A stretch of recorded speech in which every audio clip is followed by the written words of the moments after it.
Yes. तो अभी हम भगवत गीता का श्रवण करने जा रहे हैं। अध्ययन और श्रवण भगवत गीता, 4th चैप्टर, शास्त्र गीतो उपनिषद। एक्चुअली ह्यूमंस का सबसे ज्यादा इंपॉर्टेंट काम जो भी हम करते हैं जीवन में, सबसे ज्यादा महत्वपूर्ण कार्य अभी हमारा प्रारंभ होने जा रहा है। तो आशा करता हूं कि आपने चौथे अध्याय का 16वां श्लोक निकाल लिया है। तो 15th वर्ष के अंदर भगवान कृष्ण ने ऐसा कहा था। प्राचीन काल में, ये 15वें अध्याय का ट्रांसलेशन मैं पढ़ रहा हूं एक बार आपको। प्राचीन काल में, बहुत पहले के काल में, समस्त मुक्त आत्माओं ने, समस्त मुक्त आत्मा, जो आत्मा लिबरेट हो गई, मेरी दिव्य प्रकृति को जान करके ही कर्म किया। यानी भगवान इसमें ऐसा कह रहे हैं 15वें श्लोक में कि मेरी ट्रांसेंडेंटल दिव्य नेचर को समझ के कर्म किया, अतः तुम्हें चाहिए कि उनके पद चिन्हों का अनुसरण करते हुए अपने कर्तव्य का पालन करो। 15th चैप्टर के अंदर जो ये बात बोली गई, भगवान कृष्ण ने क्या कहा? प्राचीन काल में दिव्य आत्माएं जिन्होंने मेरी दिव्य प्रकृति का अनुकरण किया और उसको करते हुए मुक्त हुई जो आत्माएं, उनके फुटस्टेप्स को फॉलो करो। फॉलो करो मतलब यहां बताया जा रहा है कि किस प्रकार हमें हमारे आचार्य या गुरु परंपरा द्वारा बताए हुए ज्ञान, जो हमारे से पूर्व मुक्त आत्माएं, श्रेष्ठ आत्माएं, शुद्ध वैष्णव जो हमें ज्ञान दे गए और जो भगवान की प्रकृति को समझ करके मुक्त हो गए, उन जीवों के पद चिन्हों का अनुसरण किया जाए, इसके बारे में भगवान ने बता रहे हैं। और आप जानते हैं कि इस 4th चैप्टर के 1st वर्ष में, हरि बोल, भगवान ने गुरु परंपरा के ऊपर बहुत स्ट्रॉन्ग एम्फेसाइज किया है।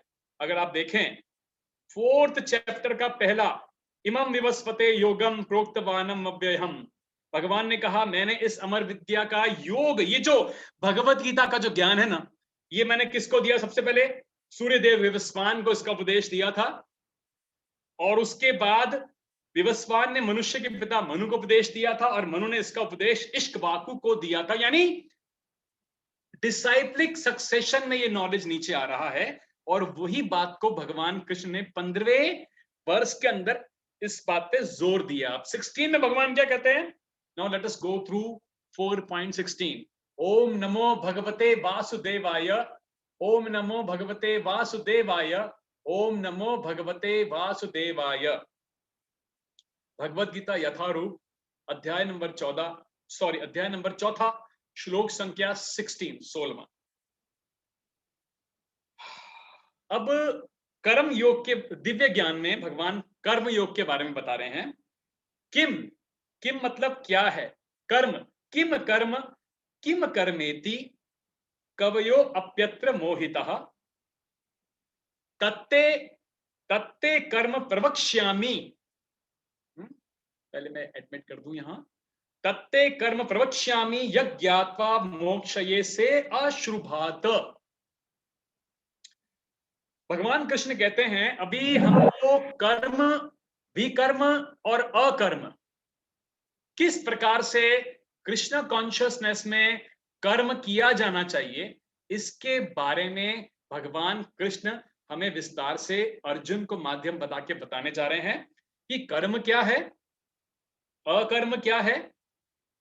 इसे निश्चित करने में बुद्धिमान व्यक्ति भी मोहग्रस्त हो जाते हैं। अतएव मैं तुमको बताऊंगा कि कर्म क्या है, जिसे जानकर तुम सारे अशुभ से मुक्त हो सकोगे। तो सबसे पहले इसका अनुवाद और तात्पर्य जो है वो श्रील प्रभुपाद के द्वारा रचियाता लिखा गया है। पहले मैं इसका तात्पर्य पढ़ता हूं, फिर हम इस पे 4.16 को हम डिस्कस करेंगे। तो कृष्ण भावनामृत में जो कर्म किया जाए कृष्ण कॉन्शियस एक्टिविटी में, वह पूर्ववर्ती प्रामाणिक भक्तों के आदर्श के अनुसार होना चाहिए।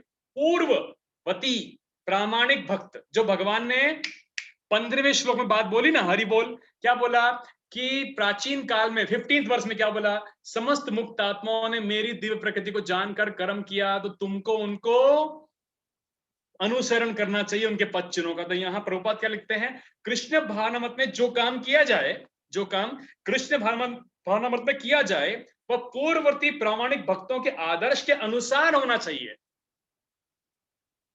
इसका निर्देश 15वें श्लोक में दिया गया है। प्रभुपाद भी यहां लिख रहे हैं, ऐसा कर्म स्वतंत्र क्यों नहीं होना चाहिए, इसकी व्याख्या अगले वर्ष में आएगी। क्योंकि इंडिपेंडेंट क्यों नहीं होना चाहिए ऐसा कर्म, क्यों हमें अनुकरण करना है, अनुसरण करना है। कृष्ण कॉन्शियसनेस में कर्म करने के लिए मनुष्य को उन प्रामाणिक पुरुषों के नेतृत्व का अनुगमन करना होता है, फॉलो, जो गुरु परंपरा में हो। गुरु परंपरा, डिसाइप्लिक सक्सेशन, वो भी ऑथराइज्ड। जैसा हम जानते हैं ना, 4 प्रकार के संप्रदाय ऑथराइज्ड हैं। ब्रह्म मध्व गौड़ीय संप्रदाय, जिसके अंतर्गत इस्कॉन आता है, रुद्र संप्रदाय, श्री संप्रदाय, लक्ष्मी संप्रदाय। ये भगवान के द्वारा 4 संप्रदाय रचित हुए हैं। इसके अंडर जो भी गुरु शिष्य परंपरा है, दैट इज ऑथेंटिक नॉलेज। तो कृष्ण भानामृत पद्धति का उपदेश सर्वप्रथम सूर्यदेव को दिया गया, जिन्होंने इसे अपने पुत्र मनु से कहा। कृष्ण कॉन्शियस भगवत गीता का ज्ञान मनु को दिया, मनु ने इसके अपने पुत्र इक्ष्वाकु को दिया, और ये पद्धति तब से पृथ्वी पर चली आ रही है। इसलिए परंपरा पूर्ववर्ती अधिकारियों के पद चिन्हों का अनुसरण करना आवश्यक है। अन्यथा क्या होगा, अगर हम परंपरागत अपने आचार्य या ऑथेंटिक डिसाइपल को, सक्सेशन को फॉलो नहीं करेंगे, तो इसमें भगवान कहते हैं कि बुद्धिमान से बुद्धिमान व्यक्ति भी कृष्ण भानामृत के आदर्श कर्म के विषय में मोहग्रस्त हो जाता है, कंफ्यूज हो जाता है कि कर्म क्या है, अकर्म क्या है, विकर्म क्या है, जिसकी चर्चा अभी हम आगे करने वाले हैं। Admit all, okay. इसीलिए भगवान ने स्वयं ही अर्जुन को कृष्ण भानामृत का उपदेश देने का निश्चय किया। अर्जुन को साक्षात भगवान ने शिक्षा दी, अतः जो भी अर्जुन के पद चिन्हों पर चलेगा वह कभी मोहग्रस्त नहीं होगा, क्योंकि अर्जुन ऑथेंटिक डिसाइप्लिक चेन के अंदर है। कहा जाता है कि अपूर्ण प्रायोगिक ज्ञान के द्वारा धर्म पथ का निर्णय नहीं किया जा सकता। अपूर्ण, वस्तुतः धर्म को केवल भगवान ही निश्चित करते हैं। धर्मस्तु साक्षात भगवत प्रणीतम। अब ये क्या हुआ, धर्मस्तु साक्षात भगवत प्रणीतम? श्रीमद् भागवतम के 6th कैंटो के 3rd चैप्टर के 17th वर्ष में धर्मस्तु साक्षात भगवत प्रणीतम का मतलब धर्म के सिद्धांत, धर्म के प्रिंसिपल्स लेट डाउन केवल भगवत प्रणीतम, भगवान ही करते हैं, भगवत शक्ति ही करती है। धर्मस्तु साक्षात भगवत प्रणीतम, भागवतम स्पीक्स वेरी क्लियरली। तो उसके प्रिंसिपल लेट डाउन केवल भगवान ही करते हैं, है ना। और आगे देखो, समझो, आगे देखो, बहुत अच्छी चीज आएगी आगे। धर्मस्तु साक्षात भगवत प्रणीतम, अपूर्ण चिंतन द्वारा कोई किसी धार्मिक सिद्धांत का निर्माण नहीं कर सकता। मनुष्य को चाहिए कि ब्रह्मा, शिव, नारद, मनु, 4 कुमार, कपिल, प्रहलाद, भीष्म, सुखदेव गोस्वामी, यमराज, जनक तथा बलि महाराज जैसे महान अधिकारियों के पद चिन्हों का अनुसरण करे। अभी ये कौन लोग हैं? 12 महाजन। आप में से एक बार किसी ने शायद प्रश्न किया था कि 12 महाजन वो लोग हैं, वो एग्जॉल्टेड सोल्स हैं जो कृष्ण भगवत तत्व को बहुत अच्छे से जानते हैं। भगवत तत्व, ईश तत्व, विष्णु तत्व, हम जीव तत्व है ना, हम जीव तत्व हैं, देवी देवता शक्ति तत्व, विष्णु तत्व, भगवान को क्लोजली समझने वाले। पूरी तरह नहीं, पूरी तरह तो ब्रह्मा जी भी भगवान को नहीं समझ सकते, लेकिन बहुत क्लोज जानने वाले। ये नाम लिखे हैं भागवत के अंदर है, ये नाम सारे देखो कौन कौन है। हरि बोल। सबसे पहले है नाम ब्रह्मा जी का।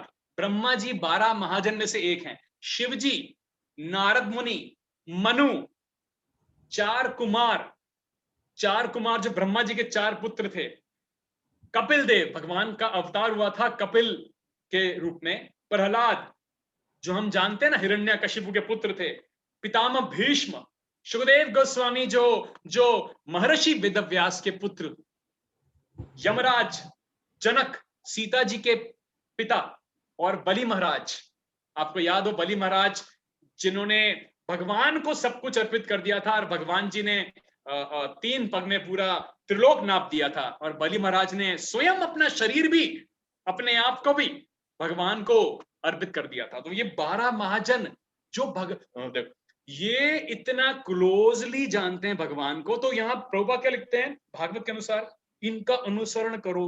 ये जो अथॉरिटीज हैं, we need to follow them, क्योंकि 15वें श्लोक में क्या बोला भगवान ने कि इस प्रकार की जीवात्माओं ने मेरी दिव्य प्रकृति को समझा और तुम उनके वचनों को फॉलो करो अर्जुन। डिसाइप्लिक सक्सेशन, अपना ज्ञान, अपना चिंतन मत लगाओ। केवल मानसिक चिंतन द्वारा यह निर्धारित करना कठिन है कि धर्म या आत्म साक्षात्कार क्या है। मैं कौन, मेरी कैपेसिटी नहीं है मानसिक चिंतन करने की, मेरी तो लिमिटेड इंटेलिजेंस है, टीनी टीनी एक्सपीरियंस, तो मैं कैसे करूंगा? तो मुझे क्या करना चाहिए? I should follow the scriptures, गुरु, शास्त्र, और जो मुझे डिसाइप्लिक चेन में बताया जा रहा है। अतः भगवान अपने भक्तों पर अहेतु की कृपा पर स्वयं ही अर्जुन को बता रहे हैं कि कर्म क्या है, अकर्म क्या है। केवल कृष्ण कॉन्शियसनेस में किया गया कर्म ही मनुष्य को भव बंधन से उबार सकता है। Now let us discuss more on this verse. Okay, तो 4.16 प्रभुपाद लिखते हैं कि हर व्यक्ति को कार्य करना ही है। जो भी जीवात्मा यहां पर है ना, जो भी व्यक्ति, हमको काम तो करना ही है। कर्म, विकर्म और अकर्म, हम इसको समझते हैं। प्रभुपाद ये कहते हैं या हमें समझाते हैं कि भगवान कृष्ण ऐसा नहीं बोलते अर्जुन को कि अर्जुन तुम बैठो आराम से, मैं तुम्हारे सारे काम कर दूंगा। ऐसा नहीं बोलते भगवान, ऐसा नहीं कहते। ऐसा नहीं कहते कि तुम बैठो, बस आराम से बैठ जाओ और तुम्हारा जो सारा कार्य है मैं कर दूंगा, तुम केवल मेरे बारे में सोचो, मैं तुम्हारा सब कर दूंगा। भगवान ने ऐसा कभी नहीं कहा कि तुम सिर्फ बैठ जाओ। उन्होंने कहा कर्मण्यवाधिकारस्ते मां फलेषु कदाचन, यानी कर्म करने का तुमको अधिकार है, लेकिन जो जो जो फ्रूट है वो तो तुम नहीं डिसाइड करोगे, वो मेरे पर डिपेंड करता है। तुम्हें राइट है काम करने का, लेकिन प्रभुपाद क्या कहते हैं हमको, किस प्रकार के कर्म हमें करने का, जहां पर हम अपने रिजल्ट्स जो हैं that should be given to Krishna, that is wanted. जो हमारे रिजल्ट हैं वो हम भगवान को ऑफर करें। कैसे करेंगे ये अभी हम आगे समझते हैं। इसे बोलते हैं त्याग, यानी सेक्रीफाइस, अपने रिजल्ट्स को कृष्ण को ऑफर करना। इसे बोलते हैं त्याग, सेक्रीफाइस, भगवान को सब कुछ देना, यानी संन्यास। संन्यास का अर्थ क्या हुआ कि जब कोई व्यक्ति रिनाउंस करता है सब कुछ भगवान के लिए, कृष्ण के लिए, सुप्रीम पर्सनैलिटी ऑफ गॉडेड के लिए। तो कई प्रकार के जो कर्म हैं प्रभुपाद बताते हैं, ब्रह्मचारी कर्म, गृहस्थ के कर्म, वानप्रस्थ के कर्म, संन्यास के कर्म, ब्राह्मण के कर्म, क्षत्रिय के कर्म, वैश्य यानी बिजनेस क्लास जो है सोसाइटी में उसके कर्म, शूद्रों के कर्म। जब सोसाइटी जानती, समझ जाए इस बात को परफेक्टली कि ये सबके अलग अलग कर्म क्या हैं, तब वो सोसाइटी एक अच्छी ह्यूमन सोसाइटी बनती है, जहां पर ये सारे कर्मों की जो नॉलेज है हर व्यक्ति को अगर पूर्ण रूप से आ जाती है तो। इसलिए भगवान यहां क्या कहते हैं, किम कर्म अकर्मेति, इस श्लोक के अंदर किम कर्म अकर्मेति कवयो अप्यत्र मोहिता तत्ते कर्म प्रवक्ष्यामि यज्ञाता मोक्षस्य शुभात। तो वर्णाश्रम जो है, वर्ण और आश्रम यानी ब्राह्मण, क्षत्रिय, वैश्य, शूद्र, और ब्रह्मचारी, गृहस्थ, वानप्रस्थ और संन्यास आश्रम, ये भगवान ने ही इसकी रचना करी है। यहां भगवान कहते हैं चतुर्वर्ण्यम मया सृष्टम गुण कर्म विभागश। अगर आप देखें तो 4th चैप्टर के 13th वर्ष के अंदर भगवान ने कहा चतुर्वर्ण्यम मया सृष्टम गुण कर्म विभागश, प्रकृति के तीनों गुणों और उनसे संबंध कर्म के अनुसार मैंने ही मानव समाज के 4 विभाग बनाए हैं और मैं ही इस व्यवस्था का सृष्टा हूं। तो अब हम इसके बारे में ये समझेंगे कि किस प्रकार से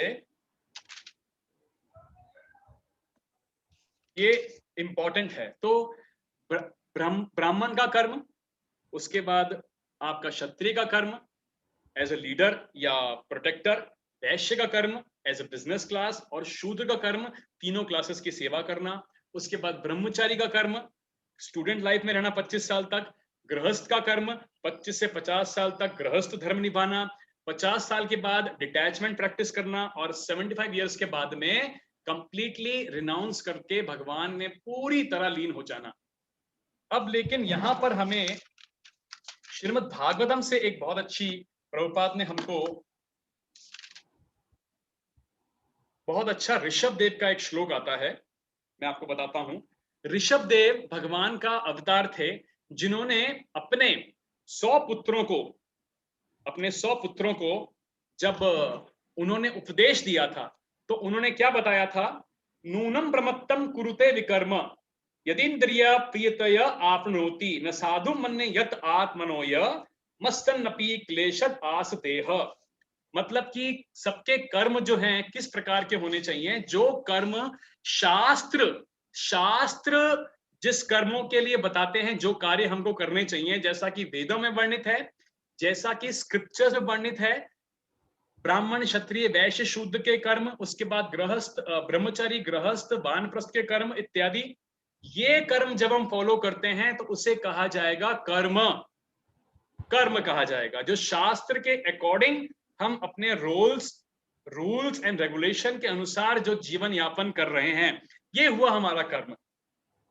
दूसरा, अगर कोई व्यक्ति शास्त्रों के विरुद्ध कर्म करता है, केवल इंद्रिय तृप्ति के लिए मनमाने ढंग से अपने जीवन को यापन करने का प्रयास करता है और ज्ञान ना रखते हुए शास्त्रों की इंस्ट्रक्शन के विरुद्ध जब करता है, तो उसे कहा जाता है विकर्म। तो दोनों के रिएक्शंस हैं। अगर जो व्यक्ति कर्म कर रहा है अपने अच्छे तरीके से, पुण्य कर्म कर रहा है, अपनी रिस्पॉन्सिबिलिटीज या जो भी जीवन के अंदर उसको करना चाहिए वो शास्त्र अनुसार कर रहा है, वो तो कर्म की श्रेणी में आया ही, उसको अच्छा रिएक्शन प्राप्त होगा। और जब कोई व्यक्ति शास्त्रों के, वेदों के इंस्ट्रक्शंस के विरुद्ध बिना जानकारी के या उसके मनमानी ढंग से कार्य करता है, वो विकर्म की कैटेगरी में आएगा। तो उसको दूसरा निष्फल प्राप्त, रिएक्शन उसको अलग तरह से प्राप्त होगा। तो दोनों के रिएक्शंस हैं। तो भगवान यहाँ पे 3 चीजों की बात कर रहे हैं: कर्म, विकर्म, अकर्म। तो कर्म और विकर्म के अच्छे और बुरे रिएक्शन हैं। तो जब अच्छे और बुरे रिएक्शन होंगे तो क्या होगा? व्यक्ति को वापस से इस भौतिक जगत के अंदर आना पड़ेगा। और अगर उसने बहुत अच्छे कर्म किए हैं, मान लीजिए बहुत पुण्य किए हैं और शास्त्रों के अनुकूलता के साथ ही अपने जीवन को यापन किया है, तो उसे हो सकता है कि बहुत अच्छा उसका शरीर मिले, उसको बहुत अच्छा एजुकेशन मिले, उसको बहुत अच्छा परिवार मिले, उसको बहुत धन संपत्ति इत्यादि मिले। और अगर उसने शास्त्रों के विपरीत कर्म किए हैं तो उसको निम्न योनि में जन्म मिल सकता है, या मनुष्य योनि के अंदर उसको बुरा रूप मिल सकता है, साधारण परिवार मिल सकता है जहां उसको एजुकेशन नहीं मिली, बहुत दुखदाई जीवन भी हो सकता है। तो ये कर्म और विकर्म के अच्छे और बुरे रिएक्शन हैं। दोनों के रिएक्शंस के लिए जीवात्मा को किसी ना किसी माता के गर्भ में जाना पड़ता है और इस धरातल पे आना पड़ता है, जिसकी वजह से जन्म, मृत्यु, जरा, व्याधि उसको सहन करना पड़ता है। क्योंकि इस भौतिक जगत में ये 4 दुख हमेशा लगे रहते हैं। इसके साथ जो दुख हमें दूसरे जीवात्माओं से मिलते हैं, जो दुख हमें प्रकृति से मिलते हैं, जैसे अभी मिल रहा है कोरोना वायरस में, जो दुख हमें नेचर से मिलते हैं, और अपने खुद के मन और अपने खुद के शरीर से जो प्राप्त होते हैं, आधि आत्मिक, जो खुद के शरीर से प्राप्त होते हैं ना दुख हमें, वो आधि आत्मिक हो गया। आधि आत्मिक जो डेमिगॉड्स यानी नेचुरल प्रकृति से मिलते हैं, वो आधि दैविक हो गया। और जो दुख हमें दूसरे जीव परिवार के सदस्य, जॉब के लोग, कंपनी इत्यादि, समाज, सोसाइटी, इंसान जो दूसरे को पीड़ा देते हैं, दैट इज आधि भौतिक। तो अगर शरीर लिया भी और व्यक्ति आया भी तो भी उसको दुख उठाने पड़ते हैं। तो दोनों के रिएक्शन हैं, अच्छे और बुरे। तो अब हम आगे चलते हैं श्लोक संख्या 17 पे। ओके, 4.17। तो कर्मणो हपि बोधव्यम च विकर्मणः अकर्मणश्च बोधव्यम गहना कर्मणो गतिः। अध्याय नंबर 4, श्लोक संख्या 17। पहले इसका मैं आपको पर्पट पढ़ देता हूं।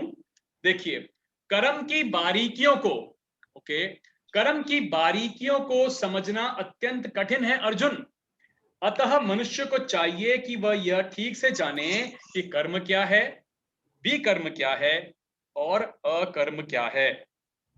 यदि कोई सचमुच ही भव बंधन से मुक्ति चाहता है तो उसे कर्म, अकर्म और विकर्म के अंतर को समझना होगा। कर्म, अकर्म और विकर्म के विश्लेषण की आवश्यकता है, क्योंकि यह अत्यंत गहन विषय है।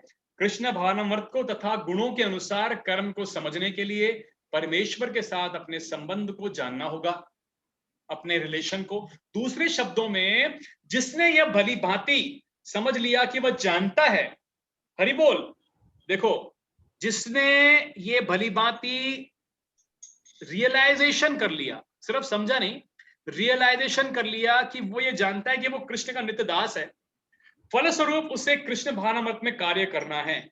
संपूर्ण भगवत गीता का यही लक्ष्य है। इसी भावनामृत के विरुद्ध सारे निष्कर्ष परिणाम विकर्म या निषिद्ध कर्म कहलाते हैं। इसे समझने के लिए मनुष्य को कृष्ण कॉन्शियस के अधिकारियों की एसोसिएशन करनी होती है और उनसे रहस्य को समझना होता है। यह साक्षात भगवान से समझने के समान है। क्यों भगवान से समझने के समान है? क्योंकि ऑथेंटिक डिसाइप्लिक चेन में नॉलेज ट्रांसमिट हो रही है as it is, without concoction. कोई अपना खुद का कोई थॉट उसमें मिक्स नहीं कर रहा, वो एज इट इज बता रहा है जो उसने गुरु शिष्य परंपरा में समझा। यह साक्षात भगवान से समझने के समान है, अन्यथा बुद्धिमान से बुद्धिमान मनुष्य भी मोहग्रस्त हो जाएगा। सो यहां देयरफॉर भगवान ऋषभ देव ने अपने 100 पुत्रों को कहा था, नूनम प्रमत्तः कुरुते विकर्मः। प्रमत्तः यानी कि इस दुनिया में लोग जो हैं एक पागल की भांति बहुत सारी सिंफुल एक्टिविटी यानी विकर्म करते जा रहे हैं, डे इन डे आउट। उनको ये पता भी नहीं है कि क्या कर्म सही है और क्या कर्म सही नहीं है, क्या सिंफुल है और क्या सिंफुल नहीं है। ओके, मैं म्यूट कर देता हूं, 1 मिनट। किसी ने कहा म्यूट एवरीवन, हाँ मैं कर देता हूं म्यूट अभी। Okay,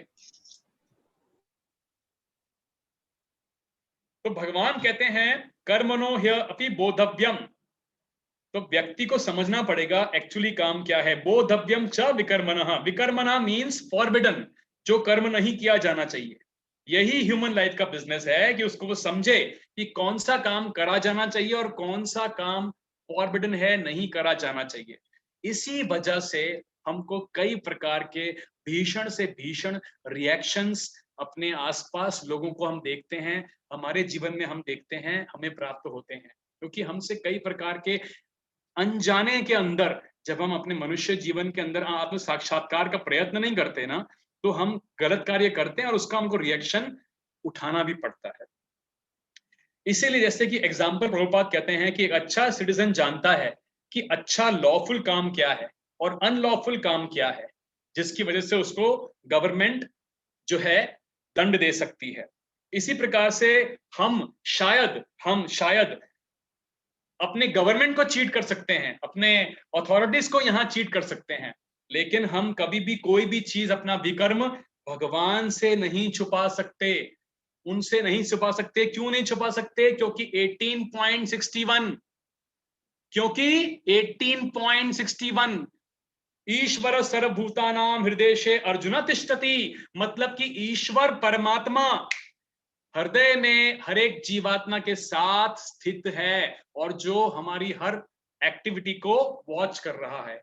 18.61, right. वो देखते हैं कि हम क्या कर रहे हैं, इसी प्रकार से हमको उसके रिएक्शंस वो हमको देते रहते हैं। तो भगवान कहते हैं कृष्ण से, कर्मणो ह्यपि बोधव्यम, बोधव्यम च विकर्मणः, अकर्मणश्च बोधव्यम। तो ये समझना बहुत मुश्किल है कि किस प्रकार के एक्शन हमें परफॉर्म किए जाने चाहिए। इसलिए इसको जानने के लिए किसका सहारा लेना पड़ेगा? कृष्ण, शास्त्र और गुरु। भगवान कृष्ण की डायरेक्ट इंस्ट्रक्शन, हरि हरि हरि बोल। शास्त्र mean scripture, Shrimad Bhagavatam, Upanishad, Purana, ultimate is Shrimad Bhagavatam, Bhagavad Gita, इसका सहारा लेना चाहिए, या फिर डिसाइप्लिक सक्सेशन में गुरु। गुरु का मतलब क्या हुआ? जो अंधकार से उजाले में लेके जाए। गुरु का मतलब अंधकार से उजाले में। अंधकार मतलब ऐसा लाइट बंद हो गई वो अंधकार नहीं, मतलब अज्ञानता के अंधकार से जो रोशनी में ले जाए, गुरु है? और गुरु भी कई प्रकार के होते हैं। गुरु एक होते हैं पथ प्रदर्शक। पथ प्रदर्शक मतलब जो आपको कृष्ण भावनामृत में आते हुए जिसने सबसे पहले आपको गाइड किया था। किसी ने कहा था इस्कॉन चले जाइए, या किसी ने आपको किसी डिवोटी से मिलवा दिया, या किसी के थ्रू किसी ने आपको डायरेक्शन दिया, वहां चले जाओ तुम। पहला वो इंपॉर्टेंट आपके हैं पथ प्रदर्शक गुरु। दूसरे प्रकार के गुरु होते हैं शिक्षा गुरु। शिक्षा गुरु एक नहीं अनेक हो सकते हैं, अनेक हजार हो सकते हैं। जहां से भी ऑथेंटिक संप्रदाय में जिससे भी शिक्षा मिले वो शिक्षा गुरु हो गया, इंस्ट्रक्शन। हाँ? और फिर जो हरिनाम दीक्षा देते हैं, जब आप भगवान के एक्सपेंडेड रिप्रेजेंटेटिव के को अपने आप को सरेंडर करते हैं, समर्पित करते हैं, उनसे हरिनाम दीक्षा लेते हैं, वो दीक्षा गुरु एक ही होते हैं। दीक्षा गुरु अनेक नहीं होते, वो एक होते हैं। शिक्षा गुरु सिखाने वाले बहुत सारे हो सकते हैं, और पथ प्रदर्शक जो सबसे पहले इनिशियली आपको गाइड करते हैं कृष्णा कॉन्शियसनेस भक्ति मार्ग पे डाइवर्ट या डायरेक्शन दिखाने के लिए, तब उसकी लाइफ सक्सेसफुल होती है। तो यहां पर अब हम आगे और क्या देखेंगे। अब कर्म को हमने समझ लिया, विकर्म को हमने समझ लिया। अब अकर्म क्या मतलब क्या हुआ? अकर्म का मतलब जिसका कोई रिएक्शन नहीं है, ना अच्छा रिएक्शन है ना बुरा रिएक्शन है। अब आप बोलोगे ये कैसा कर्म हुआ जिसमें अच्छा रिएक्शन भी नहीं आ रहा, बुरा रिएक्शन भी नहीं आ रहा, ये मतलब ये क्या हो गया? तो अच्छा बुरा रिएक्शन लेने के लिए हमको फिर से कोई ना कोई शरीर धारण करके इसी धरातल पे आना पड़ता है, वो अच्छी बात नहीं है। अगर हम अकर्म करते हैं, यानी हम अपनी कृष्णा कॉन्शियस एक्टिविटी करते हैं, या जो भी कार्य करते हैं उसके रिजल्ट को भगवान को अर्पित करने का प्रयास करते हैं, वो सारी एक्टिविटी अकर्म में आती है। अभी जो आप और मैं कर रहे हैं ये हमारी अकर्म एक्टिविटी हो रही है, अकर्म। तो प्रभुपाद हमें यहां लिखते हैं देयर इज अनदर पोजीशन जो कि सिंफुल एक्टिविटी और पायस एक्टिविटी के बियॉन्ड है, इसे कहते हैं अकर्म, जिसका कोई रिजल्ट नहीं है, कोई सिंफुल रिएक्शन भी नहीं है, कोई पायस भी नहीं है। जैसे एक एग्जांपल दिया अर्जुन का। अर्जुन ने एक क्षत्रिय था, लेकिन वो एंटेंगल नहीं था अपने रिजल्ट, अपने एक्टिविटीज के रिजल्ट के अंदर, क्योंकि वो जो भी कार्य कर रहा था Arjun under the instruction of भगवान कृष्ण, दिस इज अकर्म।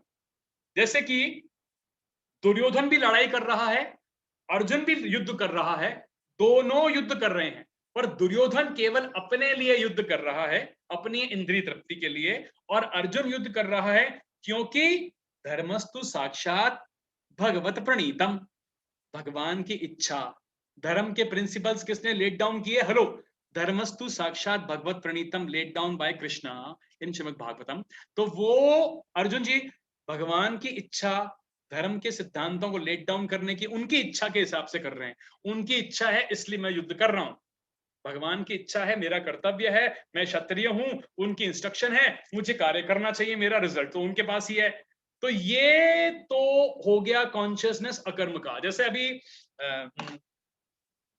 हम कार्य कर रहे हैं, हम जॉब कर रहे हैं, बिजनेस कर रहे हैं, कोई भी कार्य कर रहे हैं, अभी काम करना है, तो कैसे कॉन्शियसनेस क्या रखें कि मैं हूं, मेरा परिवार है, मेरी परिवार सब जीव हैं, भगवान ने मुझे इनकी जिम्मेदारी दी है, मुझे इनकी जिम्मेदारी अच्छे से निभानी चाहिए, इनका भरण पोषण अच्छे तरीके से करना चाहिए, और मुझे अपने कर्तव्य का, गृहस्थ धर्म में हूं उसका अच्छे से पालन करना चाहिए। बिकॉज वो प्रिंसिपल गृहस्थ, ब्रह्मचारी गृहस्थ, फिर वानप्रस्थ और ये सन्यास भगवान ने इसका बनाया है, तो मुझे इसको अच्छे से निभाना चाहिए। That I am following, I am trying to work in that consciousness और कर्म। और जो भी मैं अर्न करता हूं उससे अच्छा घर का भरण पोषण करूं, और साथ में भगवान की सेवा के अंदर भी कुछ भी अपना जो भी मैं लगा सकता हूं धन, उसको लगा के शुद्ध भी करूं, कृष्णा कॉन्शियस एक्टिविटीज को बढ़ाने के लिए।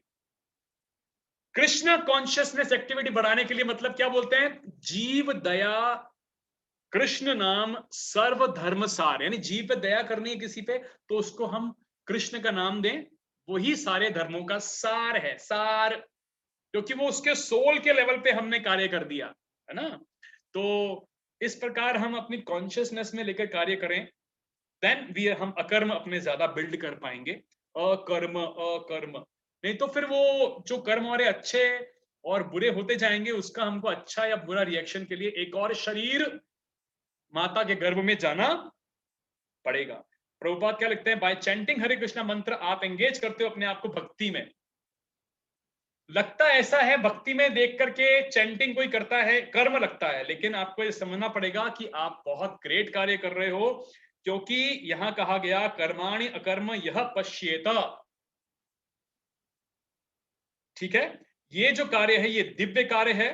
लगता ऐसा है कि व्यक्ति ऑर्डिनरी कार्य कर रहा है, लगता ऐसा है कि मनुष्य है, भगवत गीता पढ़ रहे हैं, सुन रहे हैं, हाँ ठीक है, चैंटिंग कर रहे हैं, लेकिन वो कार्य वास्तविकता में अकर्म अकर्म काउंट होता है। तो कृष्ण कॉन्शियसनेस में किया गया कोई भी कर्म अकर्म है, और विकर्म हमने समझा जो कि शास्त्रों के विरुद्ध है, और कर्म जो शास्त्रों के अनुसार हम कार्य करते हैं। Okay, now let us move ahead. अब हम चलते हैं वर्स नंबर 18। कर्मणि अकर्म, कर्मणि अकर्म यह पश्येत अकर्मणि च कर्म यह सह बुद्धिमान मनुष्येषु सह युक्त कृतस्कर्म कृत। जो मनुष्य कर्म में अकर्म और अकर्म में कर्म देखता है, वह सभी मनुष्यों में बुद्धिमान है और सब प्रकार के कर्मों में प्रवृत्त रहकर भी, एडमिट ऑल, सभी सभी कर्मों में इन्वॉल्व रहकर भी वह ट्रांसेंडेंटल दिव्य स्थिति में रहता है। आप भगवत गीता का 4.18 खोल लो बुक में, या vedabase.com मोबाइल में खोल सकते हैं, उसमें भगवत गीता में जाके आप ये चैप्टर खोल के देख सकते हैं, रेफर कर सकते हैं। तो पहले मैं इसका पर्पट पढ़ता हूं आपके लिए। कृष्णा कॉन्शियसनेस यानी कृष्ण भावनामृत में कार्य करने वाला व्यक्ति स्वभावतः कर्म बंधन से मुक्त होता है। उसके सारे कर्म किसके लिए होते हैं? कृष्ण के लिए होते हैं। अतः कर्म के फल से उसे कोई लाभ या हानि नहीं होती। फल स्वरूप मानव समाज में बुद्धिमान होता है, इंटेलिजेंट होता है, उसे कहते हैं बुद्धिमान। यद्यपि वह कृष्ण के लिए सभी तरह के कर्मों में लगा रहता है। अकर्म का अर्थ है कर्म के फल के बिना। निर्विशेषवादी यानी कि इम्पर्सनलिस्ट इस भय से सारे कर्म करना बंद कर देता है कि कर्म फल उसके आत्म साक्षात्कार के मार्ग में बाधक ना हो जाए। किंतु सगुणवादी पर्सनलिस्ट अपनी इस स्थिति से भलीभांति परिचित रहता है। वो जानता है मैं भगवान का नित्य दास हूं, कि वह भगवान का नित्य दास है, अतः वह अपने आप को कृष्ण कॉन्शियसनेस के कार्यों में तत्पर रखता है। चूंकि सारे कर्म कृष्ण के लिए किए जाते हैं। किसके लिए? कृष्ण, कृष्ण भगवान सुप्रीम पर्सनालिटी ऑफ गॉडेड की बात कर रहे हैं अपन। अतः इस सेवा के करने में उसे जो दिव्य सुख प्राप्त होता है, हरि बोल, और जो इस विधि में लगे रहते हैं वे व्यक्तिगत इंद्रिय तृप्ति की इच्छा से रहित रहते हैं। कृष्ण के प्रति उनका नित्य दास्य स्वभाव उसे सभी प्रकार के कर्म फल से मुक्त करता है। किसी भी प्रकार का कर्म फल उसको रिएक्शन नहीं आएगा। तो रिएक्शन नहीं आएगा तो उसकी आध्यात्मिक क्या होगी? प्रगति होगी ना, आध्यात्मिक प्रगति। अभी हम ह्यूमन लाइफ में आध्यात्मिक प्रगति, प्रगति यानी प्रोग्रेस, हरि बोल, प्रोग्रेस तब होगी जब हम अपने प्रयास करेंगे, कोई भी उम्र के पड़ाव में है, अकर्म करने का। देखो हरि बोल, आप समझो, देखो इतने लोग इस महामारी में मृत्यु को प्राप्त हो रहे हैं, उन्होंने नहीं सोचा होगा महीना 2 महीना पहले कि ऐसे मेरी मृत्यु हो जाएगी। सोचा होगा किसी ने? हम भी नहीं सोच रहे कि कल मैं है, परसों मैं हूं नहीं, मुझे पता नहीं। लेकिन ये मनुष्य जीवन मतलब ना बहुत फास्ट है, टाइम निकल रहा है, रोज ही टाइम निकल रहा है। सूर्यास्त हो गया, कल सूर्योदय हो जाएगा, फिर सूर्यास्त हो जाएगा। अभी ऐसे साल निकल जाएंगे, शक्ल बदल जाएगी, उम्र जाने का टाइम पता नहीं, कभी भी कल परसों कोरोना हो जाए, पता नहीं, भगवान ना करे। लेकिन कहने का मैं जो आपसे मतलब मैं जो कहना चाह रहा हूं कि इस समय को नष्ट ना किया जाए और प्रयास किया जाए, अभी टाइम है। ये टाइम नहीं कमा सकता आदमी। हम टाइम लगा के धन कमा सकते हैं, पर धन लगाकर कितना भी समय नहीं कमा सकते। जो दिन गया $1,000,000 देकर भी वापस नहीं आएगा। और ह्यूमन लाइफ है, अभी चल रही है, अभी चल रही है। तो आप देख रहे हो आकस्मिक जीवन में कुछ भी होता है, इसलिए जितना ज्यादा हो सके प्रयास करें अकर्म करने का, कृष्णा कॉन्शियस एक्टिविटीज को पालन करने का। Now let us move to verse number 4.18। कर्मण्य अकर्मः यः पश्येद अकर्मणि च कर्म यः। ओके, कर्म अकर्म एंड विकर्म। नाउ यहाँ पे भगवान कहते हैं कर्मणि अकर्मः या पश्येद, जो ये देख सकता है कि जो भी वो कर रहा है बट अल्टीमेटली उसके काम का कोई रिएक्शन नहीं है। अकर्मणि च कर्मः यः, अकर्मणि का मतलब जो कोशिश कर रहा है अवॉइड करने का कर्मों के रिएक्शंस को, but he is still being entangled in karma. यानी कि जो व्यक्ति मनुष्य अकर्म में, कर्म में अकर्म देख रहा है, मतलब जो एक्टिविटी वो कर रहा है, जो एक्टिविटी कर्म में अकर्म मतलब यानी कि मेरा कर्म, मैं भगवान का सेवक होके कार्य कर रहा हूं, ये जो मैं अपना कर्म कर रहा हूं, इसके अंदर मैं क्या देख रहा हूं, ये क्या हो रहा है, मेरा अकर्म। और जो अपने अकर्म के अंदर, यानी जो वो अकर्म कर रहा है जिसका कोई रिएक्शन उसको नहीं आ रहा, उसमें क्या देख रहा है कि ये मेरा नित्य कर्म है। कर्म के अंदर वो देख रहा है अपना अकर्म, और अपने अकर्म वाली एक्टिविटी में उसको अपना कर्म दिख रहा है। वह सभी मनुष्य में बुद्धिमान है। यानी मैं जो एक्शन समझो, मेरा जो एक्शन जो भी मैं एक्ट कर रहा हूं, क्या वो अकर्म दिख रहा है मुझे उसमें? ऐसे ऐसे कॉन्शियसनेस से हम सोचें कि मेरे इस एक्टिविटीज में अकर्म है, ये मैं भगवान के प्रिंसिपल्स को, धर्म के फॉलो करने का प्रयास कर रहा हूं क्या? धर्मस्तु साक्षात भगवत प्रणीतम श्रीमद् भागवतम, वो कर रहा हूं क्या? और मेरे जो मैं अकर्म किया वो मेरा मुझे कर्म दिख रहा है नित्य। नित्य कर्म मतलब मैं भगवान का एटर्नल सर्वेंट हूं। अकर्म में मेरा कर्म और मेरे हर एक्शन में मुझे अकर्म दिख रहा है क्या? आप मेरी बात समझे? इस प्रकार से जो व्यक्ति सोचता है, कॉन्शियसनेस, वो बुद्धिमान है। उसको भगवान ने बुद्धिमान बोला, बुद्धिमान, इंटेलिजेंट, बुध। देखो यहां लिखा ना ये वर्ड, स बुद्धिमान मनुष्येषु स युक्तः। मानव समाज में मनुष्येषु बुद्धिमान है, बुद्धिमान, that person is very intelligent. क्यों इंटेलिजेंट? क्योंकि वो व्यक्ति की प्रोग्रेशन बहुत फास्ट हो रही है, right?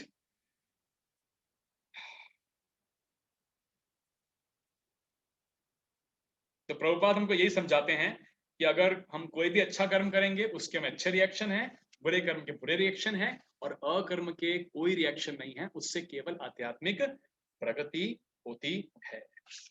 Now let us move to verse number 19। यस्य सर्वे समारंभः काम संकल्प वर्जितः ज्ञानाग्निदग्ध कर्माणं तमाहु पंडितम बुधा। पंडितम बुधा, पंडित, पंडित किसको बोल रहे हैं भगवान? देखो, जिस व्यक्ति का प्रत्येक प्रयास इंद्रिय तृप्ति की कामना से रहित है, उसे पूर्ण ज्ञानी समझा जाता है। उसे ही साधु पुरुष ऐसा करता कहते हैं जिसने पूर्ण ज्ञान की अग्नि से कर्म फलों को भस्मात कर दिया है। Now, let us understand this. This is a very important verse. 4.19. यस्य सर्वे 4.19 आप निकाल लीजिए। समारंभः काम संकल्प वर्जितः ज्ञानाग्नि दग्ध कर्माणम तमाहु पंडितम बुधः। पहले मैं इसका पर्पट पढ़ता हूं आपके लिए। केवल पूर्ण ज्ञानी ही कृष्ण भावना भावित व्यक्ति के कार्यकलापों को समझ सकता है। ऐसे व्यक्ति में इंद्रिय तृप्ति का अभाव रहता है। इससे यह समझा जाता है कि भगवान के नित्य दास के रूप में उसे अपने स्वाभाविक स्वरूप का पूर्ण ज्ञान है, जिसके द्वारा उसे अपने कर्म फलों को भस्म कर दिया, जला दिया। जिसने ऐसा पूर्ण ज्ञान प्राप्त कर लिया वह सचमुच विद्वान है। भगवान की नित्य दासता के इस ज्ञान के विकास की तुलना, इस ज्ञान का विकास की तुलना किससे की गई? अग्नि से। तो अग्नि में उसने अपनी कामेच्छाओं को भस्म कर दिया। ऐसी अग्नि एक बार प्रज्वलित हो जाने पर कर्म के सारे फलों को भस्म कर सकती है। नाउ प्रभुपाद कहते हैं, who is a well versed and who is a Pandita. Pandita कौन हुआ? पंडित, जो वर्ड दिया ना भगवान ने यहां पर लास्ट में, पंडितम बुधा। तो पंडित कौन? पंडित कैसा व्यक्ति? Let us understand this. एक बहुत ही लर्नेड आदमी, academic qualification, may not be a learned man. जो बहुत एकेडमिक क्वालिफिकेशन है, बहुत ज्ञानी है, वो लर्नेड नहीं होगा। अकॉर्डिंग टू भगवत गीता, भगवत गीता कैसी कहती है? लर्नेड व्यक्ति वो है जो देखे, जो सी करे, देखे हर एक को इक्वल स्तर पे। विद्या विनय संपन्ने ब्रह्मणे गवी हस्तिनी सुनी चैवा स्वपके स पंडिता समदर्शिना। 5.18 आप ऐसे लिख लो कहीं। 5th चैप्टर का 18वां श्लोक, पंडित की डेफिनेशन देखो। 5वें अध्याय का 18वां श्लोक निकाल के देखते हैं भगवान क्या बता रहे हैं उसमें। पंडित मतलब कौन? कौन लर्नेड आदमी? कौन? नॉलेज से लर्नेड नहीं होगा ना सिर्फ वो। नॉलेज से क्या करेंगे? अभी देखो यहां 5.18 विद्या विनये संपन्ने ब्रह्मणे गवि हस्तिनी शुनि चैम शपाके च पंडितः समदर्शिना। विनम्र साधु पुरुष अपने वास्तविक ज्ञान के कारण एक विद्वान, विनीत ब्राह्मण, गाय, हाथी, कुत्ता, चंडाल को भी समान दृष्टि से देखे, ऐसा व्यक्ति लर्नेड पंडित हुआ। क्यों लर्नेड पंडित हुआ? क्योंकि वो जानता है कि सब में परमात्मा है। यहां पर प्रभुपाद हमें एक चाणक्य पंडित का भी बहुत अच्छा वर्स बताते हैं, जिसके 3 शब्द हैं। चाणक्य पंडित, चाणक्य की बात हो रही है यहाँ पे, जो बहुत ही ज्ञानी थे। और ये जो श्लोक है जिसका एक्सप्लेनेशन बताया है, वो ऐसा कहते हैं कि कौन पंडित हुआ? कौन पंडित हुआ? चाणक्य 3 शब्दों के अंदर, मात्रव्रत परादरेशु। मात्रव्रत परादरेशु, ये किसने कहा? चाणक्य ने कहा। मतलब क्या हुआ? वो लर्नेड व्यक्ति है जो देखता है सभी स्त्रियों को माता के रूप में अपनी पत्नी के अलावा। मात्रव्रत परादरेशु, वो लर्नेड मैन है जो देखता है सभी स्त्रियों को माता के रूप में अपनी पत्नी के अलावा। मात्रव्रत परादरेशु पराद्रव्येशु लोस्त्रवत, और जो दूसरे की संपत्ति, धन को देखता है जैसे सड़क पे कूड़ा पड़ा हुआ है, उसको कोई मतलब नहीं है दूसरे के पैसे से, दूसरे की संपत्ति से। और दूसरे स्त्रियों को माता समझना और दूसरे की संपत्ति को गार्बेज समझना, ऐसा व्यक्ति चाणक्य पंडित के अनुसार पंडित है, लर्नेड है, पंडित है। और भगवान ने यहां भी 5th वर्स चैप्टर के 18वें श्लोक में कहा, जो गाय, चांडाल, हाथी, कुत्ता है ना, तो महात्मा, सबको एक दृष्टि में देखने वाला व्यक्ति, उस लेवल पर परमात्मा स्वरूप जीव और के पे देखने वाला व्यक्ति लर्नेड या पंडित की कैटेगरी में आ सकता है। तो ये हमको ये समझना है कि how far a man is educated, वो समझा जाएगा उसके बिहेवियर से, केवल उसके ज्ञान से नहीं। क्योंकि ज्ञान अर्जित किया जा सकता है, लेकिन ज्ञान का अगर एप्लीकेशन नहीं हुआ तो फिर वो किसी काम का नहीं। ज्ञान को हम लेकर के ज्ञान ही लेंगे तो वो एंटरटेनमेंट हो जाएगा, लेकिन उसको अगर हम इंप्लीमेंट करेंगे तभी ट्रांसफॉर्मेशन आएगा। तो ट्रांसफॉर्मेशन कब आएगा? जब हम अपना बिहेवियर जो है, हमारा जो बिहेवियर है, उसको हम ज्ञान को अपने बिहेवियर में डालेंगे, उसको अप्लाई करेंगे, उसको एग्जीक्यूट करेंगे, ताकि हमारा ट्रांसफॉर्मेशन हो सके। और यहां पर प्रभुपाद हमें क्या कहते हैं 19th वर्ष में, सो केवल पूर्ण ज्ञानी ही कृष्ण भावना भावित व्यक्ति के कार्यकलापों को समझ सकता है। ऐसे व्यक्ति में इंद्रिय तृप्ति की प्रवृत्ति का अभाव रहता है। इससे समझा जाना चाहिए कि भगवान के नित्य दास के रूप में उसे अपने स्वाभाविक स्वरूप का पूर्ण ज्ञान है। somebody admit, okay. तो अभी हमने आज ये 19th वर्ष तक कंप्लीट किया है। आज की कक्षा को हम यहाँ पर विराम देते हैं। और अब मैं आपको एक बार ये 16, 17, 18, 19 में क्या क्या क्रक्स समझा जो हमको अप्लाई करना है अपने जीवन में, इसको हम एक बार दोबारा से रिवाइज कर लेते हैं। तो देखो, सबसे पहले 16वें अध्याय में भगवान ने क्या बताया, 15वें अध्याय में ये बताया कि कर्म अकर्म विकर्म क्या है। इसके इस टॉपिक के संदर्भ में बुद्धिमान व्यक्ति भी मोहग्रस्त हो जाते हैं। इसलिए अर्जुन भाई, तुमको मैं समझाने जा रहा हूं जिसको तुम समझ जाओगे। और प्रभुपाद ने हमको ये बताया कि भगवान ने ये एम्फेसाइज किया है कि पूर्व में कई महाआत्माओं के पद चिन्हों का अर्जुन तुम अनुसरण करो, उनका अनुगमन करो, उनको फॉलो करो। यानी डिसाइप्लिक सक्सेशन के अंदर हमको आचार्यास ने जो हमको बताया है उसको हम फॉलो करें, तभी हम कर्म अकर्म और विकर्म के डिफरेंस को समझ पाएंगे। नहीं तो अच्छे अच्छे बुद्धिमान भी मोहग्रस्त इसमें हो जाते हैं। इसके 15th वर्ष के अंदर हमने यहाँ पे श्रीमद् भागवतम का 6th कैंटो का 3rd चैप्टर का 17th वर्ष, जहां पे भगवान कहते हैं धर्मस्तु साक्षात भगवत प्रणीतम, यानी धर्म के जितने भी प्रिंसिपल्स हैं वो लेट डाउन केवल भगवान ने किए हैं। और इनके जो 12 भगवान के महाजन हैं उनका एक बार याद कर लीजिए। तो जो भगवान को बहुत क्लोजली जानते हैं, ब्रह्मा जी, शिव जी, नारद, मनु, चार कुमार, कपिल, प्रहलाद, भीष्म, सुखदेव गोस्वामी, यमराज, जनक महाराज और बलि महाराज, ये महान अधिकारी हैं। इनके पद चिन्हों का हम अनुसरण करें। फिर 17th वर्ष में कर्म की बारीकियों को समझना अत्यंत कठिन है, इसलिए मनुष्य को चाहिए कि वह ठीक से जाने कर्म क्या है, विकर्म क्या है, अकर्म क्या है। तो कर्म क्या है? शास्त्रों में वर्णित कर्म को करना कर्म है। ब्राह्मण का कर्म, क्षत्रिय का कर्म, वैश्य का कर्म, शूद्र का कर्म, ब्रह्मचारी, गृहस्थ, वानप्रस्थ, सन्यासी का कर्म। अगर हम शास्त्र के अनुसार अपने कर्म को निभाते हैं तो वो कर्म हुआ। जो भी हम पायस एक्टिविटीज करते हैं वो हमारे अच्छे रिएक्शन उसके आएंगे, और जो शास्त्रों के विरुद्ध हम काम करेंगे वो विकर्म हुआ, उसके हमें बुरे रिएक्शंस लेने पड़ेंगे।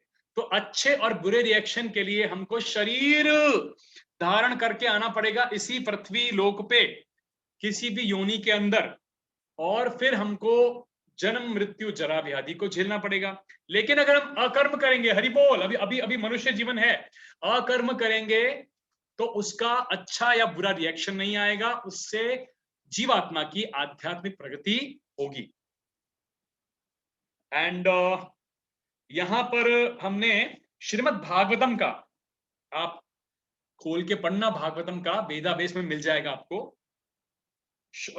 ऋषभ देव जो भगवान विष्णु का अवतार हैं, उन्होंने कहा था, अपने 100 पुत्रों को ये उपदेश दिया था, नूनम ब्रह्मंता कुरुते विकर्म यतीन्द्रिय प्रीतया आपनोति, कि जितनी भी मनुष्य जो है वो बहुत सारी सिंफुल एक्टिविटी करता है अज्ञानता के कारण, और बहुत सारे रिएक्शंस उसको प्राप्त होने लगते हैं। तो अपने पुत्रों को उपदेश देते हैं कि तुम इस प्रकार के गर्हित कर्मों में मत जाना। देन उसके बाद हम देखते हैं 18th के अंदर, जो मनुष्य अपने कर्म में अकर्म को देखता है, यानी मैं जो एक्शन कर रहा हूं क्या वो अकर्म में हो रहा है, और जो मेरा अकर्म है क्या वही मेरा कर्म है, यानी क्या मैं एज ए नित्य दास कृष्ण का बिहेव कर रहा हूं, वह सभी मनुष्य में बुद्धिमान है और सब कर्मों में रहकर भी ट्रांसेंडेंटल स्टेज पे रहता है। और लास्ट जो वर्ष था 19, जिस व्यक्ति का प्रत्येक प्रयास इंद्रिय तृप्ति की कामना से रहित होता है उसे पूर्ण ज्ञानी समझा जाए। ऐसे साधु पुरुष ऐसा करता कहते हैं जिसने पूर्ण ज्ञान की अग्नि से कर्म फलों को भस्मात कर दिया है। तो यहां पर भगवान ने पंडिता बुधा, किस प्रकार का व्यक्ति पंडित हुआ, तो पंडित इस प्रकार का व्यक्ति हुआ, ऐसा लर्नेड व्यक्ति हुआ जो अपने बिहेवियर, बहुत इंपॉर्टेंट है, बिहेवियर में नॉलेज को अप्लाई करें। जो नॉलेज सीखा, मैंने जो सीखा समझा उसको मैंने अगर अप्लाई नहीं कर रहा हूं तो मैं ज्ञानंजय हो जाऊंगा। मतलब कि ज्ञान अर्जित किया मैंने, अर्जित, जिस धन को अर्जित करते हैं ना, ऐसे ज्ञान मैंने अर्जित कर लिया और रख दिया, अब बंद कर दिया और कुछ फायदा नहीं हुआ। तो बिहेवियर में अगर मैं लाया और यहाँ पर बहुत अच्छा एग्जाम्पल भी दिया है 5th चैप्टर के 18 श्लोक में, जहां भगवान कहते हैं जो व्यक्ति गाय, हाथी, कुत्ता, चांडाल सबको समान दृष्टि से देखे, वह व्यक्ति पंडित, लर्नेड की कैटेगरी में आता है। और यहाँ हमने चाणक्य पंडित का भी समझा था कि उन्होंने बताया था, चाणक्य पंडित के अनुसार जो व्यक्ति सभी स्त्रियों को अपनी माता समझे, अपनी पत्नी के अलावा, और दूसरे के धन को सड़क पे पड़े हुए कूड़े के समान समझता है, उस प्रकार का व्यक्ति पंडित है, लर्नेड व्यक्ति है। और जब अपने आचरण के अंदर, अपने जीवन के अंदर इस चीज को ढालने का प्रयास करता है आत्म साक्षात्कार के। तो यहां पर हमने 19th वर्ष के अंदर, राइट, तो अब हम कोई प्रकार का, आपको आज जो हमने समझा, अभी जो हमने चर्चा करी, किसी को कोई प्रश्न है, किसी माता जी को, किसी प्रभु जी को कोई भी प्रश्न आज के कक्षा से संबंधित, एनी क्वेश्चंस?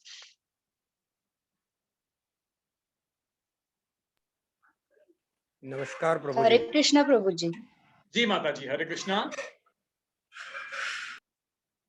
बोलिए माता जी। प्रभु जी, मेरा क्वेश्चन है, आपने 12 महाजन बताए थे ना, तो उसमें ब्रह्मा जी के बारे में है, तो ब्रह्मा जी एक्चुअली पोस्ट है ना, मतलब जैसे कोई जीवात्मा अगर कुछ बहुत पुण्य करता है तो वो ब्रह्मा जी बन सकता है। हाँ हरे कृष्ण। हाँ जी जी जी जी हाँ, जी जी तो जी। फिर जो 12 महाजन में आते हैं, वो जो ब्रह्मा जी के पोस्ट पर रहते हैं वो आते हैं, या कोई इंडिविजुअल ब्रह्मा जी रहते हैं, ऐसा कुछ है क्या? नहीं, ब्रह्मा जी स्वयं इतने एक्सॉल्टेड है कि मतलब वो वही जीवात्मा ब्रह्म या ब्रह्मलोक या इस सृष्टि का निर्माण करने के लायक होते हैं, जो बहुत ही ज्यादा, मतलब उनका लेवल बहुत हाई है, एक्सॉल्टेड। और वो इतने ज्यादा एक्सॉल्टेड होते हैं कि भगवान को पूरी तरह नहीं, लेकिन बहुत क्लोजली जानते हैं। भगवान को पूरी तरह तो कोई भी नहीं समझ सकता। ब्रह्मा जी ने ब्रह्म संहिता में लिखा प्रेयर के अंदर कि मैं पूरी तरह आपको जान ही नहीं सकता, कोई नहीं जान सकता है इनफैक्ट। लेकिन ब्रह्मा जी जो है, जब उनका उम्र बहुत लंबा होता है ना, उनका 100 साल का एज होता है उनको, आपको पता है ना कि उनके 12 घंटे में 1000 दिव्य युग होते हैं, और फिर 12 घंटे की रात में 1000 दिव्य युग होते हैं। इस हिसाब से उनका एक दिन हुआ, फिर 30 दिन का महीना हुआ, 12 महीने, ऐसे 100 साल तक रहते हैं। तो ब्रह्मा जी भगवान को उनके महाजनों में से आते हैं, बिकॉज भगवान उनको इस पोजीशन, ये पोजीशन देते हैं उसी व्यक्ति को जो उनको बहुत क्लोजली जानते हैं और एक्सॉल्टेड लेवल पे हैं सृष्टि का निर्माण करने के लिए। और जब जब जब उनका उम्र समाप्त होता है, तब ब्रह्मा जी जो हैं वो भगवान के नित्य धाम में चले जाते हैं, उनकी उम्र समाप्त होने के बाद में। और फिर जब नेक्स्ट ब्रह्मा जी की पोजीशन आती है, या अगर कोई एलिजिबल नहीं है सोल, तो भगवान स्वयं ब्रह्मा जी की पोजीशन को ऑक्यूपाई भी करते हैं। अच्छा, और एक सवाल है प्रभु जी। हाँ बोलिए। जैसे ये एक ब्रह्मांड है, वैसे बहुत सारे ब्रह्मांड है, और हर एक ब्रह्मांड में ब्रह्मा जी रहते हैं। हाँ, हर एक ब्रह्मांड तो में अलग अलग ब्रह्मा जी हैं, और ब्रह्मा जी भी जो हैं, मतलब वो अलग अलग मुख वाले हैं। हमारे ब्रह्मांड के ब्रह्मा जी 4 मुखी हैं, कई ब्रह्मांड में 40 मुखी हैं, कई ब्रह्मांड में 100, मतलब बड़े। ये तो हमारा ब्रह्मांड, ये जो यूनिवर्स है ये तो काफी छोटा है, इससे बहुत बड़े बड़े यूनिवर्स, और हर यूनिवर्स के ब्रह्मा जी हैं, हर ब्रह्मांड के। और आप बताएं, आपको आपको जान के बड़ा आश्चर्य होगा, ये भगवान कृष्ण की लीला जब हुई थी, ब्रह्म विमोहन लीला, तो हमारे जो 4 मुखी ब्रह्मा जी हैं वो मोहित हो गए थे। तब ब्रह्मा जी को उन्होंने, भगवान ने बताया था कि तुम अकेले नहीं हो, तुम्हारे साथ और भी बहुत सारे ब्रह्मांड के अंदर ब्रह्मा हैं, मिलियंस हैं, मिलियंस। यूनिवर्सेस कोई एक नहीं है, लाखों के अंदर है, मिलियंस हैं। और ब्रह्मा जी की भी नित्य नहीं है, ब्रह्मा जी की उम्र, उनकी समाप्ति होती है और उनकी मृत्यु भी होती है, उसके बाद फिर उनका सीधा उनका गोलोक गमन हो जाता है लास्ट में। हाँ, तो मेरा ये भी सवाल था कि जो हर एक ब्रह्मांड के ब्रह्मा जी है वो भी 12 महाजनियों में से आते हैं वहां के लिए, हाँ। अच्छा, वहां के लिए, ओके हाँ हाँ। जी। और इसी प्रकार से हमारे यमराज, हमारे ब्रह्मा जी और हमारे जो जनक ओके। महाराज, बलि महाराज, इस ब्रह्मांड के, ये 12 महाजन यहाँ के लिए हुए भगवान के साथ। अच्छा, हाँ, थैंक यू प्रभु जी, हरे कृष्णा। हरे कृष्ण माता जी, हरे कृष्णा। और किसी को कोई प्रश्न है, किसी को कोई क्वेश्चन है? हरे कृष्णा प्रभु जी। हाँ प्रभु जी बोलिए। किसी भी इंसान को अकर्म, विकर्म या कर्म करने के लिए बुद्धि कौन प्रदान करता है? क्या वो इंसान खुद ये तय करेगा कि मुझे विकर्म करना है या कर्म करना है? तो अगर कोई बच्चा बचपन से ही कुछ ऐसी बस्ती में रहा है जिसको कोई गुरु ही नहीं है कि जो ज्ञान दे ये कि जिससे वो अकर्म या कर्म कर पाए, तो उसके ऊपर ज्ञान आप मुझे दीजिए। ओके, धन्यवाद। ओके, ये काफी डीप सब्जेक्ट मैटर है, फिर भी मैं आपको प्रयास करता हूं बताने का। जब मनुष्य जीवन मिलता है किसी भी प्रकार का, मनुष्य जीवन पहले बात तो बहुत दुर्लभ है, बहुत दुर्लभ। मतलब 84 लाख योनियों में निकलने के बाद जीव को मनुष्य योनि प्राप्त होती है, फिर उसको बुद्धि प्रदान की जाती है और उसकी इंडिपेंडेंट विल भी होती है। इंडिपेंडेंट विल के अंदर भगवान हस्तक्षेप नहीं करते, और जब व्यक्ति अपने इंडिपेंडेंट विल को यूटिलाइजेशन करता है, प्रकृति के 3 गुणों की तरफ अपनी विल के अनुसार कार्य करता है, सतोगुण, रजोगुण, तमोगुण, तो उस प्रकृति के गुण को एक्वायर करके अपने जीवन को यापन करता है। और जब जिस प्रकार के एक्शन रिएक्शन क्रिएट करता है, उसी प्रकार का उसको या तो दूसरा मनुष्य जन्म या कई प्रकार की निम्न योनि भी प्राप्त हो सकती है। अब मान लीजिए किसी व्यक्ति को उसके कर्म अनुसार उसने कोई कर्म किए, अच्छे कर्म नहीं किए, जघन्य कर्म कर रखे हैं, तो वो जीव मनुष्य योनि में आया है, उसको बचपन से कोई ऐसा फैसिलिटी नहीं मिला, या उसको कई प्रकार के जो भी वातावरण मिला है, पर उसको मिला मनुष्य जीवन है, एक अपॉर्चुनिटी उसको मनुष्य जीवन में ये मिली कि एटलीस्ट वो जीवात्मा, क्योंकि उसकी बुद्धि जानवर या दूसरी योनियों से श्रेष्ठ है, जब भी मनुष्य योनि के अंदर आया हुआ है, एटलीस्ट वो इस बात की इंक्वायरी करने का सोचे, प्रयास करे, अपनी बुद्धि को सिर्फ ये सोचे कि भाई मैं कौन हूं वास्तविकता में, कहां से आ गया हूं, मुझे किसने ये शक्ल दे दी, और मेरा ये परिवार कहां से बन गया, और यहां मैं किधर आ गया, मेरे बाल कैसे अपने आप बड़े हो रहे हैं, नाखून क्यों बड़े हो रहे हैं, ये सूर्य क्यों दिखता है, ये क्या है, क्या ये थोड़ा बहुत भी उसको अगर प्रयास करने का उसको मनुष्य शरीर में उसको एक अपॉर्चुनिटी मिलती है, भले उसको बचपन से नहीं मिला, कोई बात नहीं, कोई बात नहीं, क्योंकि उसके पिछले जो एक्शन रिएक्शन है उसके हिसाब से उसको एक्शन रिएक्शन भुगतने पड़ेंगे, अभी वो उसकी स्पीड स्लो चलेगी, वो जाना तो उसको भगवत धाम ही है, जाना उसको भगवत धाम ही है। अब उसके एक्शन रिएक्शन इस प्रकार के हैं कि उसको पहले अपने अकाउंट कई सेटल करने हैं, उसको यहाँ पे कई प्रकार के मान लीजिए जघन्य अपराध किए हुए हैं, तो अभी उसका भगवत धाम जाना बहुत दूर है, अभी उसका विकर्म पे जाना बहुत दूर है, पहले उसको अपने कर्मों के काफी अकाउंट सुलटाने हैं, और साथ में अगर मनुष्य योनि मिलती है तो थोड़ा थोड़ा वो ग्रोथ करने का उसको एक अपॉर्चुनिटी है, जहां वो व्यक्ति थोड़ा थोड़ा ग्रो कर सकता है। अभी मनुष्य योनि मिल गई, पर मेरे पाप कर्म थे, तो कई प्रकार के मुझे दुख मिल रहे हैं, मैं परेशान हूं, मैं गरीब हो गया, नौकरी चली गई, इत्यादि इत्यादि, तो मैं अपने रिएक्शन भी झेल रहा हूं। लेकिन अगर मैं थोड़ा थोड़ा भी किसी जन्म में मैं देवी देवता को मान रहा, किसी जन्म में मैं काली माता को मान रहा, ग्रो कर रहा हूं, तो ऐसे वो ग्रो करते करते करते बहुनाम जन्मनाम अंते, 7वें चैप्टर का 19वां वर्ष, बहुनाम जन्मनाम अंते ज्ञानवानम प्रपद्यते, यानी बहुत जन्मों के बाद जीवात्मा को यह ज्ञान होता है कि कृष्ण, भगवान कृष्ण ही सब कुछ है, वासुदेव सर्वमिति, ऐसा महात्मा बहुत दुर्लभ होता है।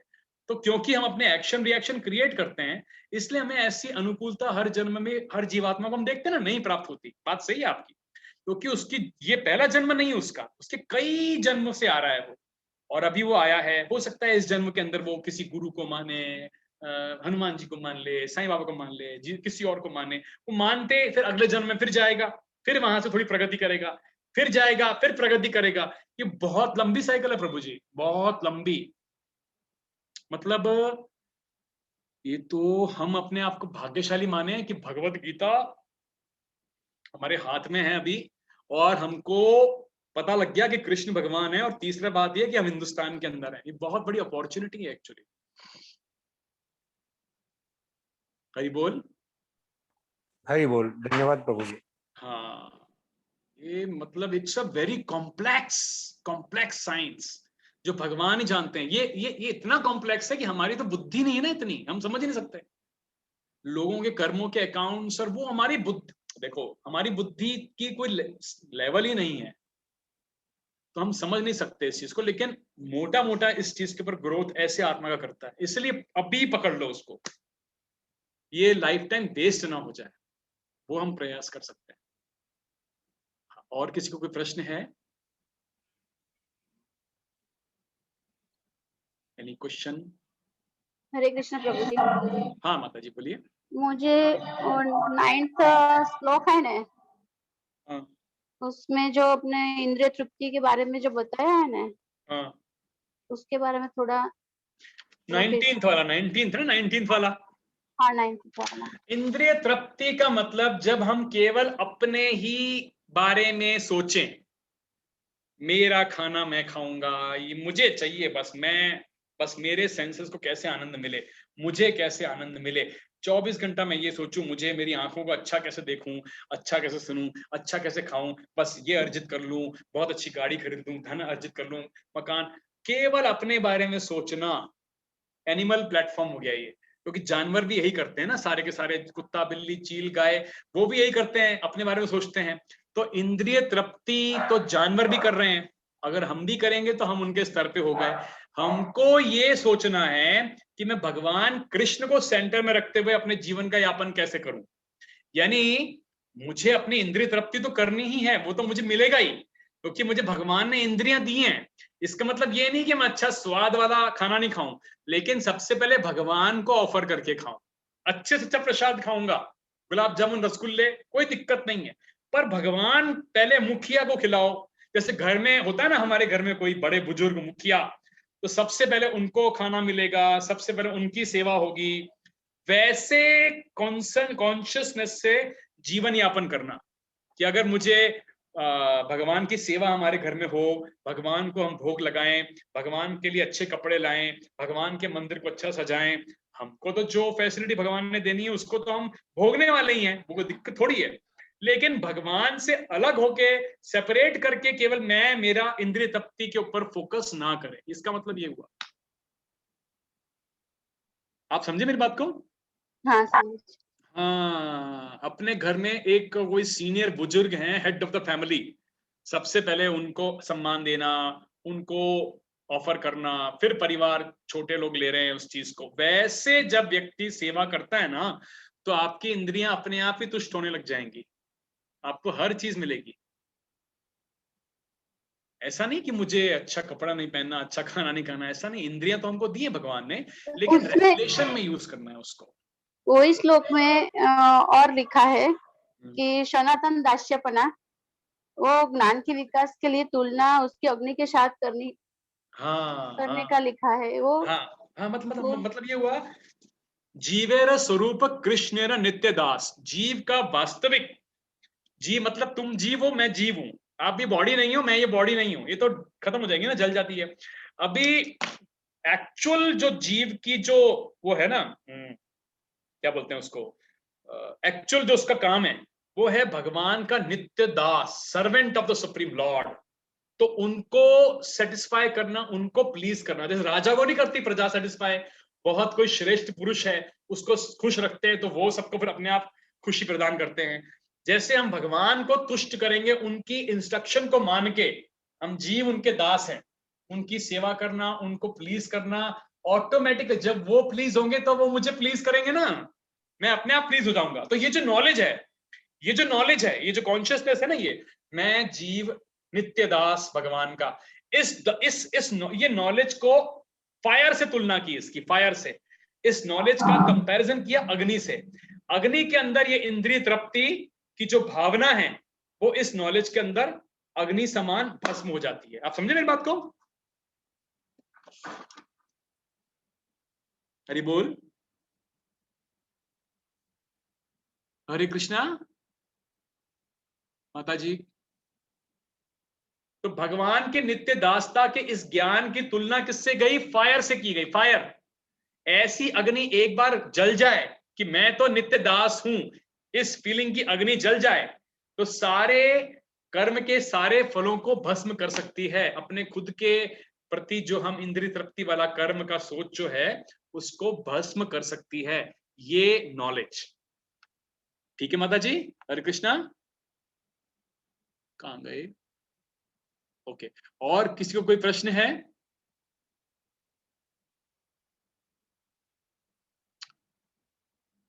ओके,